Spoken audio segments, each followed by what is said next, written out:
Sur votre Teams, dans la section Fichiers, vous pouvez préparer des dossiers qui sont en lecture seule ou des dossiers, comme j'en ai fait un ici, c'est invisible aux élèves. Donc, ce que je place dans celui-là qui est invisible aux élèves, c'est comme des tests que je veux donner. Puis, je ne veux pas que l'élève voit la copie avant que je prépare le test. Puis, le test, bien sûr, je vais le faire dans un devoir, puis que je vais placer une affectation. Ça fait que si c'est un fichier que je vais placer dans une affectation comme test, je le mets dans invisible aux élèves. Donc, comment est-ce que je fais ça? Je vais commencer par créer un nouveau dossier. Puis, celui-ci, je vais l'appeler en lecture seule.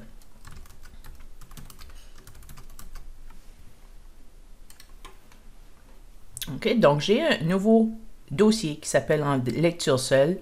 Puis j'ai celui-là qui est invisible aux élèves que je vais vous montrer en même temps comment que j'ai pu le mettre invisible aux élèves. Ça fait que je vais commencer par celui-là qui est en lecture seule que je viens de créer. Je clique les trois petits points qui est juste à côté. Puis je vais ouvrir dans SharePoint. C'est possible qu'il vous demande votre code d'utilisateur quand vous arrivez à SharePoint.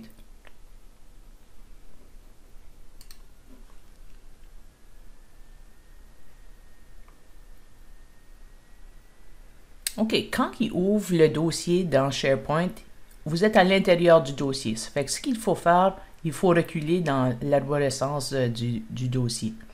Ça fait que je vais cliquer sur Général pour reculer. Puis là, j'ai maintenant accès à tous mes dossiers. Puis c'est celui-là qui est en lecture seule que je veux gérer pour le moment. Ça fait qu'à côté de celui-là, je veux juste le sélectionner. Puis à côté de celui-là en lecture seule, je prends les trois petits points qui sont à côté. Puis, en cliquant les trois petits points, j'ai accès à gérer l'accès. Ça fait qu'à gérer l'accès ici, je ne sais pas si vous avez Martin Leblanc, mais ça, c'est un technicien au ministère de l'Éducation. Ça fait que lui a accès à tout ce que je vais faire.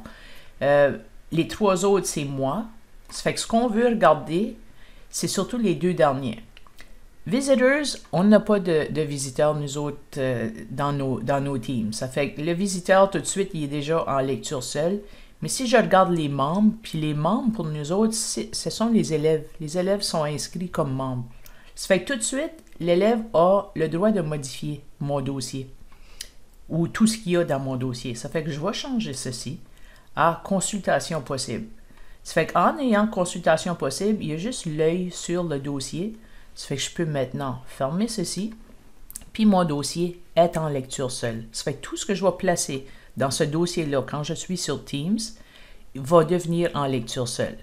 Ce que j'ai fait pour le dossier, celui-là qui est invisible aux élèves, c'est que j'ai cliqué, je ne sais pas si je pourrais vous montrer parce que je l'ai déjà fait, là. Je vais juste sélectionner celui-là, puis je vais cliquer les trois petits points, gérer l'accès, puis ce que j'ai fait, c'est ça, je ne pourrais pas montrer. Je vais juste prendre un autre dossier pour vous montrer comment je l'ai fait parce que c'est que j'ai enlevé complètement la partie des membres. Puis, pour le faire, c'est que je vais vous montrer un exemple avec les visiteurs ici. C'est que j'ai cliqué ceci, puis j'ai choisi « Arrêter le partage pour les membres ». Ça fait que les membres ne peuvent pas voir que ce qu'il y a, mais ne peuvent même pas voir le dossier. Ça fait que ici, les membres seraient les élèves. Là. Ça fait que c'est ça que j'ai fait pour mon invisible aux élèves. J'ai fait arrêter le partage. Ça fait que je ne vais pas le faire pour les visiteurs, mais je l'ai fait pour les membres. Ça fait que c'est comme ça que j'ai fait mes deux dossiers. Celui-là qui est invisible, puis celui-là qui est en lecture seule. Ça fait qu'après, on peut juste fermer SharePoint. Puis on peut retourner à notre Teams. Puis tout ce que je vais placer à l'intérieur de ce dossier-là va être en lecture seule, puis tout ce que je vais placer à l'intérieur de ce dossier-là est invisible aux élèves.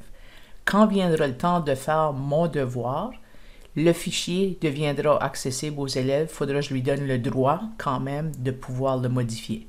Ça fait que je lui donne le droit dans devoir. Je pourrais faire ça.